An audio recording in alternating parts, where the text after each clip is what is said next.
Welcome to the Investor Coaching Show. Here's your host, Paul Winkler. All right, back here on the Investor Coaching Show, Paul Winkler and Sawaski, and we actually have a real connection now. Hooray! Oh, man. I feel so much better. I'm feeling alive again. Man. Okay, so JR sent something, Ann, and I'm just going to use this because I think this is a shorter segment, but I think it's really good stuff.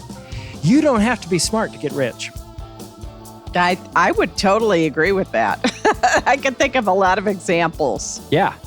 So they have this guy, Tyler Cohen, wrote this, and JR sent it over my direction.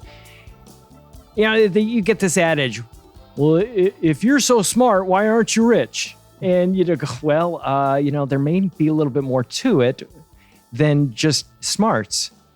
Been a long rejoinder from business people to academics, economists in particular. It's an excellent question. It's becoming increasingly clear that it applies to business people as well. The link between earned income and IQ is admittedly just one measure of intelligence. Now, I'm going to tell you, just from psychological research, intelligence, that's a tough thing to measure. Because the reality of it is you might have emotional intelligence, you might have creative intelligence, you might have musical intelligence, you might have, there are all kinds of different types of intelligence, and just your ability to do an IQ test is only one measure of it. It's not everything. But they said the evidence is striking. One study of CEOs in a large Swedish companies found that on average, they ranked at the 83rd percentile of measured IQ. As it means, say, there are 83, they're smarter than 83% of people. I mean, is really what that's saying. But if the CEOs of smaller companies, it was 66th percentile. That's getting a lot more average. Mm-hmm. Mm-hmm. You look at that and you go, wow, so they're smarter than 66% of people, but that means that 34% of people are smarter than them. Right. And yet they're the wealthiest people out there, right? Mm-hmm.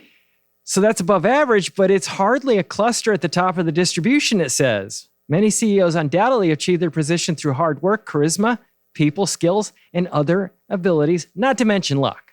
Yeah. Well, have you ever heard that old saying? I think it was something about that the A players, which are going to be the CEOs and the owners of the companies, have to be smart enough to hire people in the B level that are smarter than them. Oh, you know what that reminds me of is Andrew Carnegie.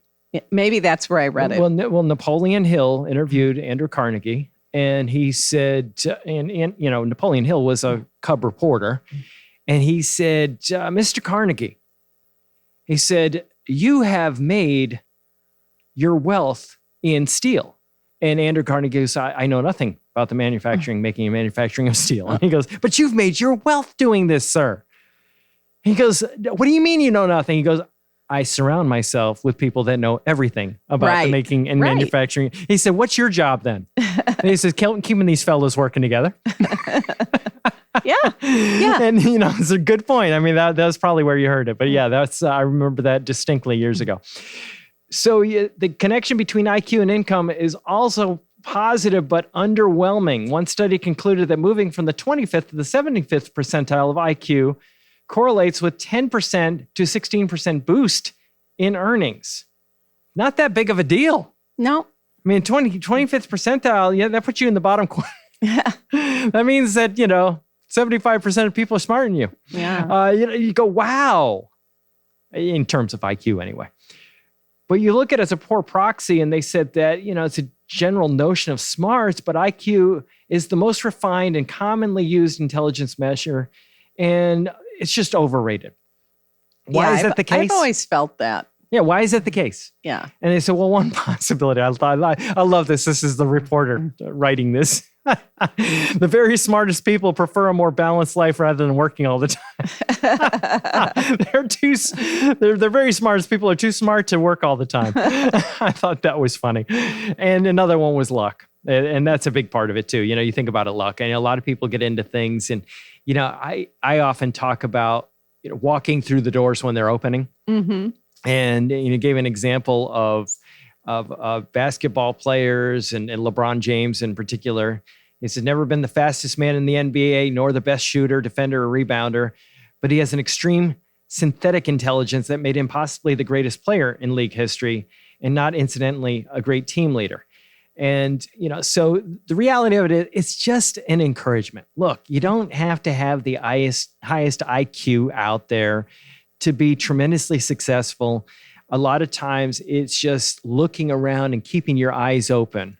Matter of fact, that's one of the things that I love to talk about is businesses, and I'll be talking about next week on the show, is we're going to actually be talking a little bit about businesses from a business expert, one of the professors local in the universities, talking about that very topic.